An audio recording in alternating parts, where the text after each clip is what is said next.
लेकिन राजेश जी, ये डिफेंस वाले शेयर क्यों टूट रहे हैं? एलोकेशन तो मैं देख रहा था ठीक ठाक ही है।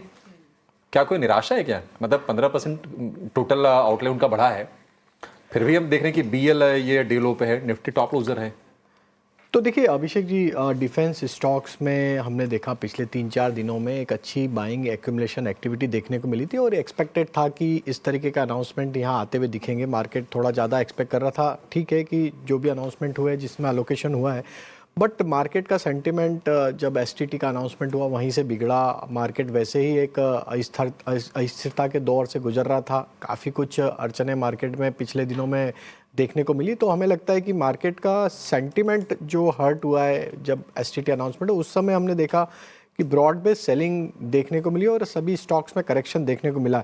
बट अभी भी अगर हम देखें तो बीएल, जैसा कि डिफेंस की आप बात करें तो बीएल में जरूर एक प्रॉफिट टेकिंग आते हुए दिखी, लेकिन स्ट्रक्चर अभी भी बुलिश है। अगर हम लॉन्ग टू मीडियम टर्म की बात करें तो यहाँ पे एज सच कोई मेजर डैमेज देखने को नहीं मिला है अभी भी।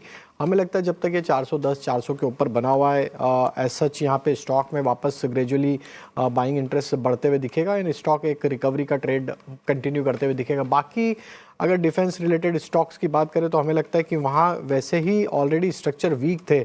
कुछ स्टॉक्स जरूर कोशिश कर रहे थे नीचे से निचले स्तरों से रिकवरी की, लेकिन वो इस प्रॉफिट्स जो देखने को मिला, प्रॉफिट बुकिंग देखने को मिली पूरे अक्रॉस द बोर्ड, तो वो संभलते हुए नहीं दिखे और सभी में वापस गिरावट देखने को मिली। बट हमें लगता है कि यहाँ पे एक और स्टॉक जो पसंद आ रहा है वो आइडिया फोर्ज का स्ट्रक्चर हमें लगता है कि थोड़ा ठीक होते हुए लग रहा है। तो ये स्टॉक को थोड़ा फोकस में रख सकते हैं। यहाँ पे हमें लगता है कि अगर ये स्टेबल होता है 430 के ऊपर तो यहाँ पे भी बाइंग इंटरेस्ट बनते हुए दिखेगा। तो दो स्टॉक पसंद है, बीएल एंड आइडिया फोर्ज। हमें लगता है ये दोनों स्टॉक पे फोकस कर सकते हैं।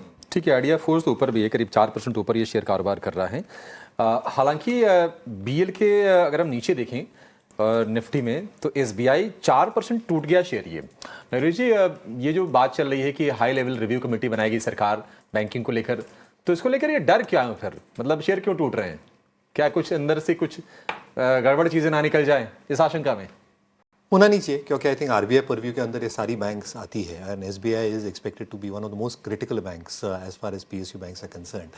तो मुझे लग नहीं रहा है कि कुछ गड़बड़े एक्सेट्रा के लिए ये स्टॉक टूट रहे हैं, बट ऐसे एक फियर ऑब्वियसली रहता है मार्केट्स पे। And again I think SBI is one of the largest holder of bonds, specifically I think short term bonds. तो अगर बॉन्ड यील्ड्स में स्पाइक देखा जाएगा तो एक शॉर्ट टर्म इम्पैक्ट शायद उनके बॉन्ड पोर्टफोलियो को हिट करे।